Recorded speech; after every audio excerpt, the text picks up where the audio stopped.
A breezy day at Biscayne National Park, sandy toes at the beach, and 450 years of history.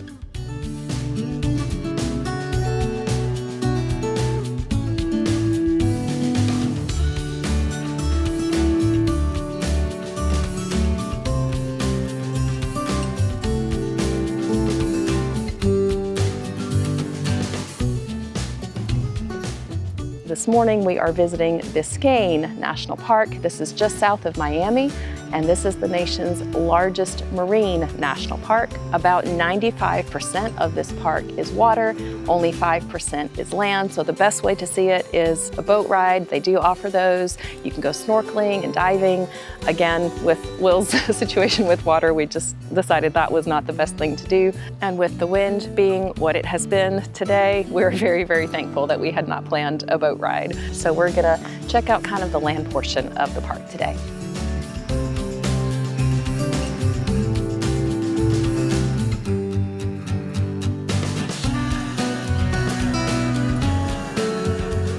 We haven't done a ton of hiking in Florida, and hiking at Biscayne looks very, very different.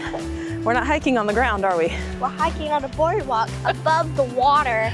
This is a jetty trail that they have just right behind the visitor center, and it goes out, I think, about a half a mile, and you can see mangrove trees and all of that from the boardwalk. It's pretty neat. It's very different.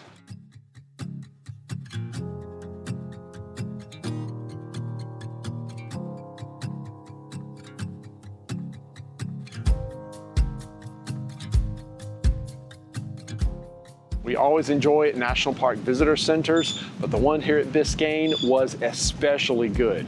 Not very big, but absolutely packed with all kinds of really informative exhibits. They had aquariums in there with corals and some fish. We got to learn a lot about corals and how they're formed, sponges. There were lots of hands-on exhibits, which Kaylee absolutely loved. Everything from turtle shells, and the park ranger in there was phenomenal. She took a lot of time to really teach Kaylee about different aspects of the park and the ecosystems here. And another really cool thing they had were microscopes, and they showed you how you could use the microscopes to look at water that they've taken from the bay here. And we got to see all kinds of plankton, zooplankton, a lot of like animals, and then phytoplankton, little plants. And I think that we all agree we are never drinking unfiltered, untreated water. It was really amazing to see all the animals swimming around in there. They look like little aliens, just really do. Kind of gross.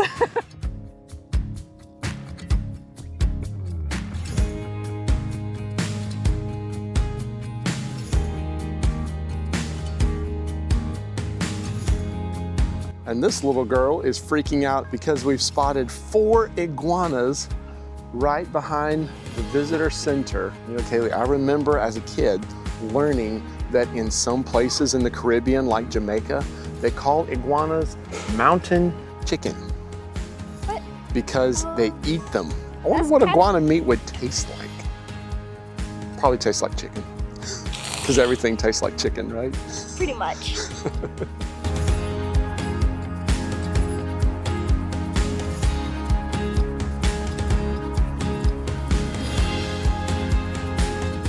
We're starting our day today here at Homestead at a pretty popular roadside fruit stand. This is called Robert is Here. This was started back in 1959 when a 6-year-old boy named Robert started trying to sell his family's extra cucumbers on the side of the road. And the first day he did it, he sold very few, so his dad put up a huge sign the next day that said, Robert is here, and by noon all of his cucumbers were sold out, and the rest is history. They are known for their fruit smoothies and milkshakes, so of course we have to try one of those. And they also have a huge variety of exotic tropical fruit, so we're pretty excited about this one.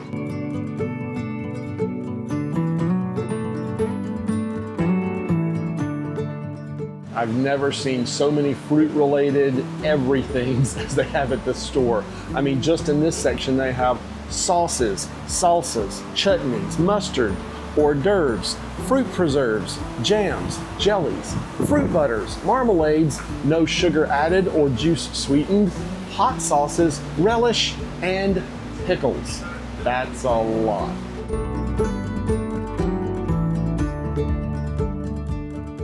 think my favorite thing about Florida is you can get these massive, massive avocados. You can make some awesome guacamole with this. You get a ton of meat with these, enough to satisfy even my husband. I don't know, that takes a lot of avocado. They have all kinds of fruit that we've never heard of, but we have heard of this one, durian fruit. It's grown in Southeast Asia, and they actually have it flown from Thailand to here, and it's known for being very stinky. I've heard people compare it to Limburger cheese. Now this particular variety, Mr. Roberts said, is less pungent, but it still kind of smells like almost a rotten onion, and it's a little spendy, 40 to 50 bucks for one of these little boxes. Between the taste and the price, I think we're gonna pass. We got our smoothie, and you can pick up to 3 flavors. We chose mango, pineapple, and dragon fruit. That was Kaylee's choice. So we're gonna do this because there is no way that any of us could drink that much. Cheers. That is really good. It's not overly sweet. They can add sugar if you want them to. We just wanted straight up fruit. It's plenty sweet. The dragon fruit really comes through. It's not overly sweet, actually. I think I could have eaten the whole thing. Eaten or drank? This is pretty thick, so I think it could go either way. And out behind the fruit stand, they have a petting zoo. So of course, Kaylee is in her element. She's forgotten all about the smoothie. Now it's all about the animals.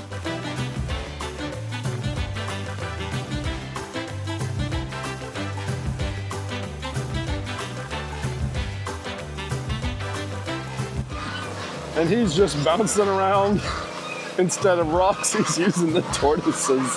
That's hilarious. I don't think the tortoise really seems to mind.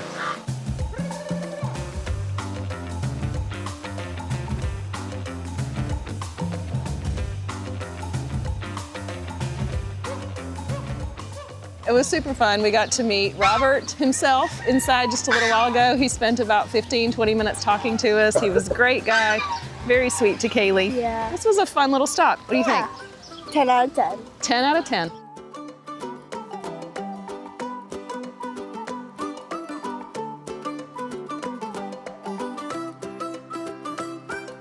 Here's our haul. It all fits in one box. So we have ugly fruit, mango, kiwi. What was this one? Castille. Castille, mamey, Thai bananas. and a star fruit. And then of course, because we're in the South, Mommy had to get some boiled peanuts. Boiled peanuts, not boiled, bald.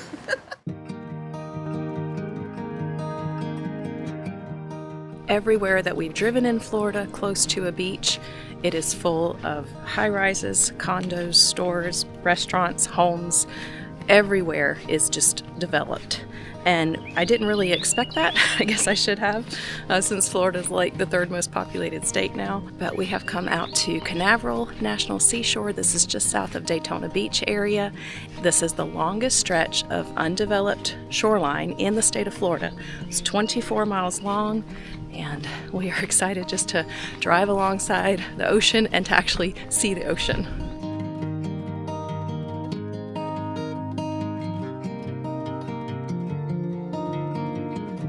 And we just started our first little trail in the seashore, and we spotted a dolphin. There. Do you see him?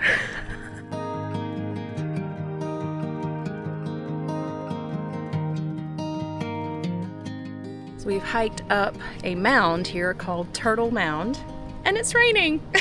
How perfect is that? Oh my goodness, the weather has been crazy. Yesterday it was 87 degrees Fahrenheit when we were driving up here. The hottest day that this area had ever had on that particular date of the calendar. Yeah, broke the record. And the low tonight is 39 degrees Fahrenheit. This is kind of the tail end of that winter storm that has plagued the South this week, caused lots of ice buildup and damage. So Florida's not going to get any ice, but we're certainly going to get cold.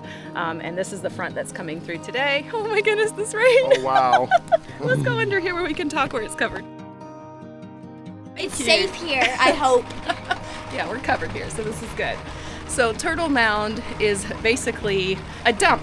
This is where the Native Americans used to just dump all their oyster shells. They said about 36,000 cubic yards. And to give you an idea of how much that is, imagine a cube that is 100 feet wide, 100 feet deep, and 100 feet high. That's how much they dumped here. Yeah. And it also helped them to escape high tide or big hurricanes or things like that were coming in here, gave them high ground and a lookout point. It was also used as navigational aids. Apparently these were all over Florida, but with the development of everything, they've bulldozed most of them down. This is one of the few that's remaining.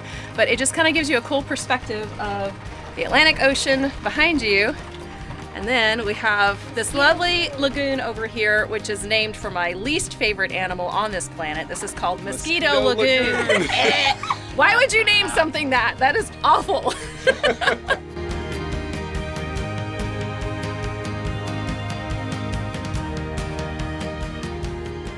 Normally, we travel pretty hard. We like to get outside, we like to do things. We don't typically sit down and relax very well. Even at home, we don't do that very well. Today is different. Kaylee has been dying to just play in the ocean, play in the surf, and we found just the most secluded spot here in Canaveral National Seashore. There's literally nobody here but birds. It's about 74? 73, 74 degrees, so the water is a little bit chilly, but Kaylee doesn't care. She's just having the time of her life, playing in the sand. We forgot our mics in the RV today, so you're gonna hear some surf, but that's okay. You'll just feel like you're here with us.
That's what happens if you get too close to the waves. Turn around. Oh no! Turn around. It's like I wet myself.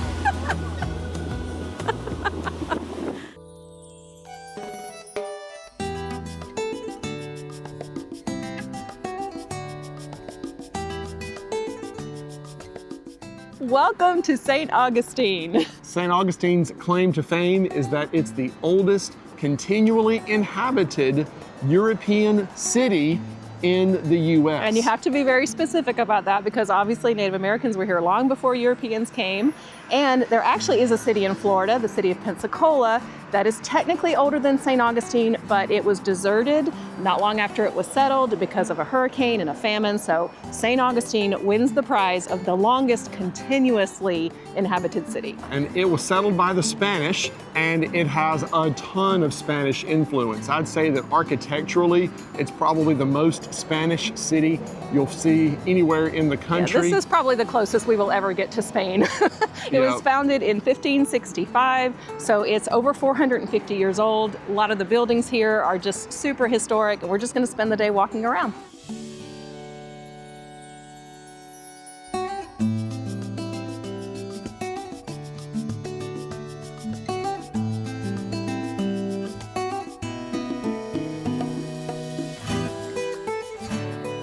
The first thing we're really touring here in St. Augustine is Flagler College. It is a spectacular building, originally made to be a hotel built from 1885 to 1887 by Henry Flagler, who also was the mastermind behind the highway that went down all the way to the Florida Keys and railroad. The building here is absolutely incredible. Ornate doesn't even begin to describe it. It has Tiffany stained glass in many of the windows here, imported marble, and it was used for decades as a hotel. Many US presidents stayed here, other celebrities, and in 1968, it was converted to Flagler College, and it is still used as a college today.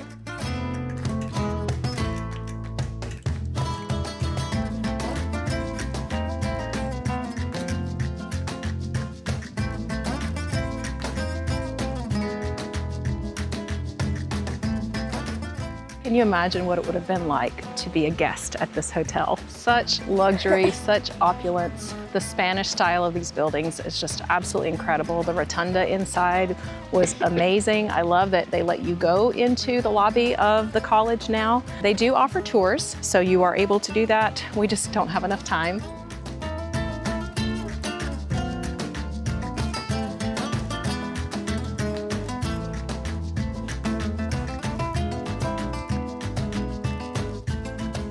The road is such an integral part of our lives, going from place to place. So it's pretty cool to be here on the oldest street in America.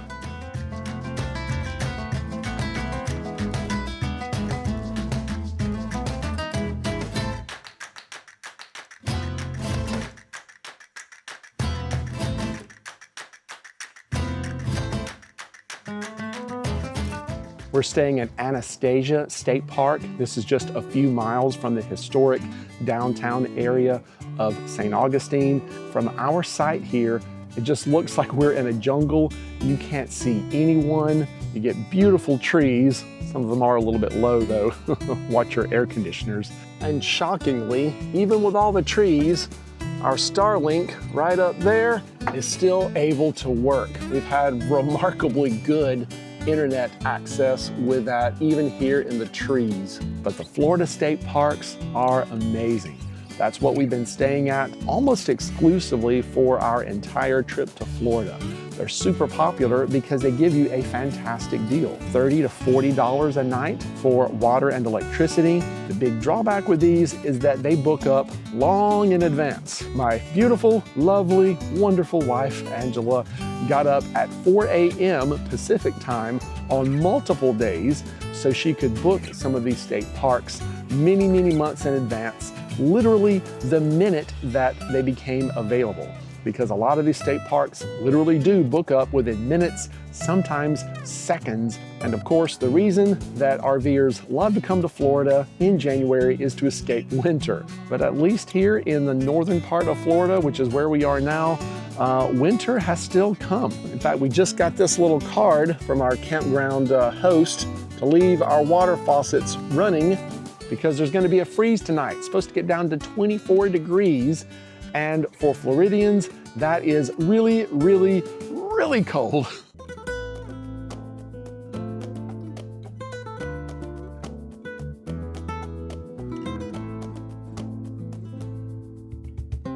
Good morning and welcome to Castillo de San Marcos.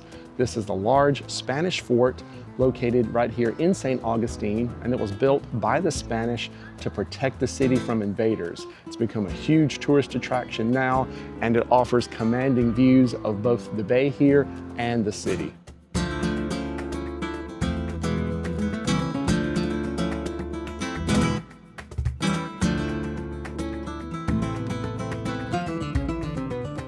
Now, the coquina limestone, which is basically just shells that have been naturally cemented together over time, those were used to construct the walls of the fort.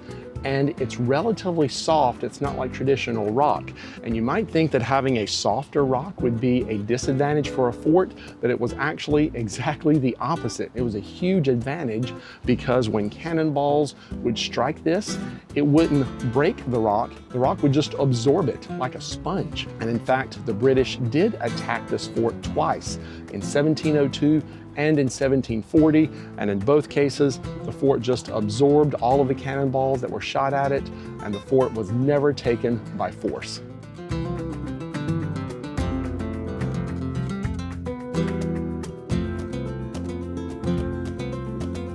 This is Sheldon, and he is a hermit crab. And all of this wall behind me is made out of shells. One of Sheldon's relatives might be in there. Sheldon was given to me by some of our viewers, Mr. Harold and Miss Joy. He's been sleeping with me in my bed ever since you gave him to me. Thank you so much.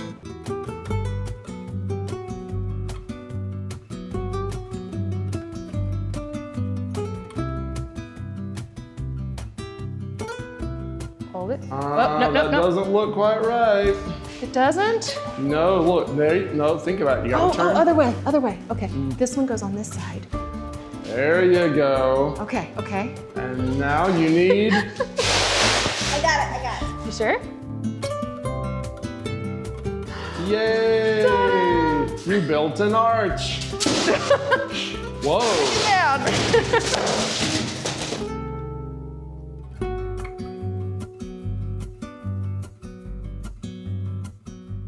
This tidal toilet was brilliant. They dug a pit under the latrine that was connected to the bay, and all of that goes up and down with the tides. So incoming seawater would help to flush all of this out, take it back out to the ocean twice a day, every day. Being a full-time RVer, I can totally appreciate a self-flushing toilet.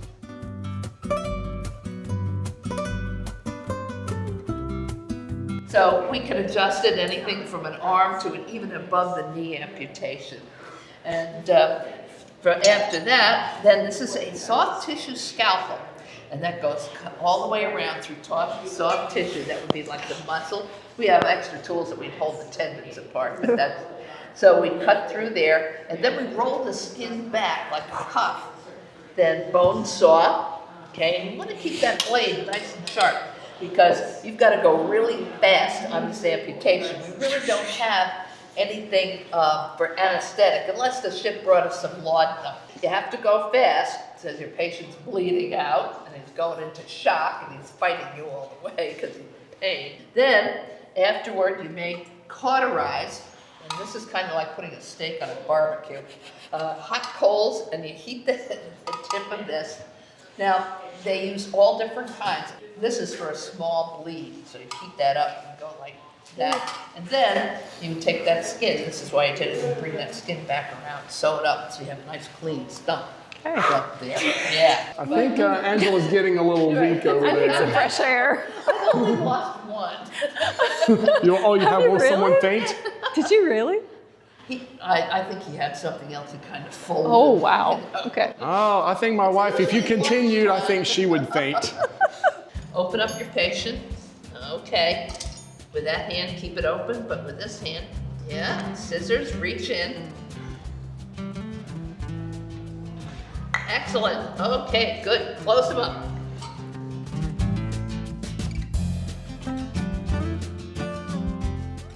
We made it.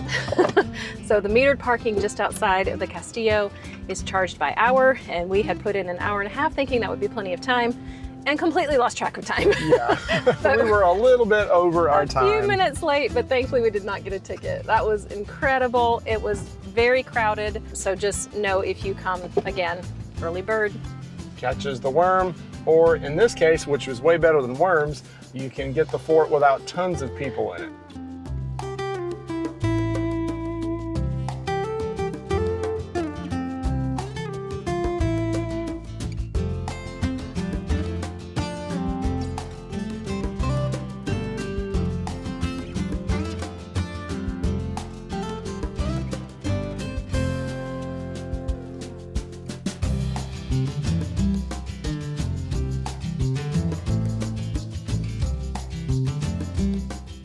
Join us down the road as we head back to winter and make some unexpected but exciting changes for our family.